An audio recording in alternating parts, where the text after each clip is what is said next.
Hello friends, welcome to our YouTube channel World Veterinarian. This video is the second part of babesiosis. If you have not watched the first part of this video, please check it out by click on the I button or link in the description below. In this video, we are going to discuss about clinical sign, diagnosis, treatment and prevention of babesiosis. So let's start with clinical signs of babesiosis. Acute disease is for 3 to 7 days. Animal have a fever 104 to 107 degree of Fahrenheit. Sometimes abortion is also observed. You can see this photograph of hemoglobinuria.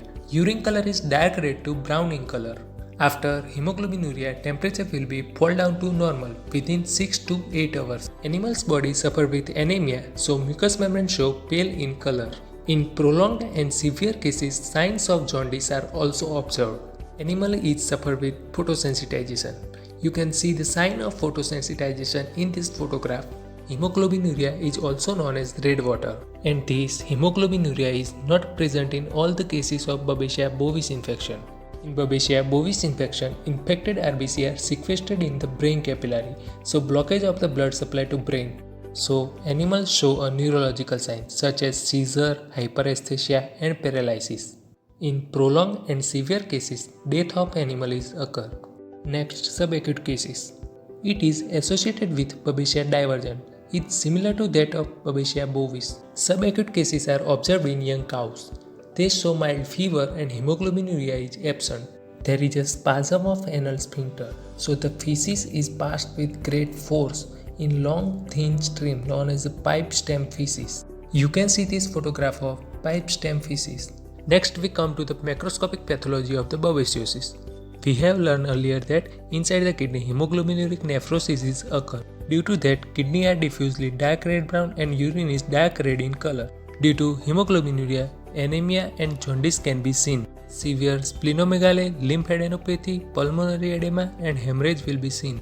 Liver becomes swollen, dark, congested and may be heavily stained with bile. You can see this enlargement of the spleen. In this photograph, you can clearly see that swelling of lymph gland. Accumulation of fluid in lung called a pulmonary edema. Left side photograph show a acute pulmonary edema and right side photograph show a chronic pulmonary edema. In this photograph, cortex of the kidney is dark red to brown in color as a result of hemoglobinuria, and medulla of the kidney is yellowish in color, show that profound jaundice. Hemoglobin imbibition in the serosal membrane of the abdominal viscera. This is the brain of Babesia bovis infected animal.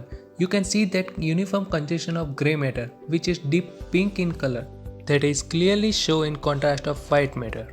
We have learned in pathogenesis that parasites RBC are sequestered in capillary of the brain, kidney, skeletal muscle and heart. Characteristic sign of severe hemolytic anemia.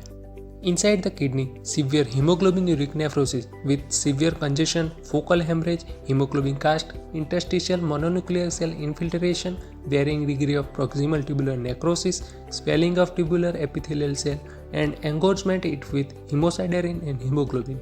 This is a section of brain from Babesia bovis infected calf, stained with Chimsa stain. In this photograph, you can see that Babesia bovis organism within erythrocyte are sequestered in the capillary of the cerebrum.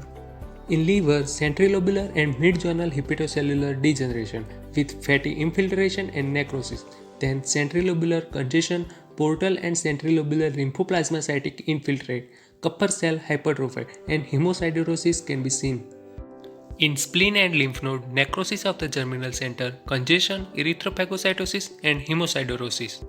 In bone marrow, erythroid hyperplasia and mild hemosiderosis will be seen. Then we come to diagnosis of babesiosis. In blood smear examination, you can clearly see the pear-shaped organism within RBCs. Babesia bovis are best demonstrated in smear of blood expressed from superficial skin scrape and impression smear of kidney, brain and heart. Another technique is PCR ELISA, indirect fluorescent antibody test and latex agglutination test. In latex agglutination test, Babesia equi merozoite antigen 1 was developed for detection of antibody Theileria equi. Differential diagnosis of babesiosis. Babesia can be differentiated from theileriosis by blood smear examination. Coma or annular-shaped organism within the RBC are seen in theileriosis, and in babesiosis, pear-shaped organism found within RBC. Post-parturient hemoglobinuria seen in high-producing dairy cattle. Dairy cattle is generally suffer following the parturition. There is no rise of body temperature. Adult cattle in pasture are used to suffer with bacillary hemoglobinuria and they are generally respond to penicillin therapy. In leptospirosis, animals show mastitis and abortion, which is generally not seen in babesiosis. In chronic copper poisoning, animals show a sign of poisoning. Then comes to treatment of babesiosis. Drug of choice is diaminogen acetate at a dose rate of 3.5 to 7 mg per kg deep intramuscular once. Another drugs are imidocarb dipropionate, amicarbalide, diazothionate and phenamidine have been also used against babesia. Imidocarb at a dose rate of 6.6 mg per kg intramuscular or subcut only. One thing you should keep in mind that before using imidocarb injection atropine sulfate 0.2 mg per kg subcut is given to animal to prevent salivation, vomition and diarrhea which is produced due to imidocarb. Imidocarb is most toxic when given through intravenous route, so only intramuscular and subcut route is preferred. Other supportive treatment also give to animal. Prevention and control of babesiosis. Control of tick population by eradicating and eliminating of the tick. Herd can be made tick-free by dipping or spraying at periodic interval with acaricide. Avoid to go in tick-infested areas. Vaccination should be done at regular interval. Various types of vaccine are available: live vaccine, kill vaccine, inactivated cell culture, and eradicated vaccine. Thank you for watching. Please like, share, and comment on this video. Don't forget to subscribe our channel and press the bell icon so you will be notified when we upload a new video.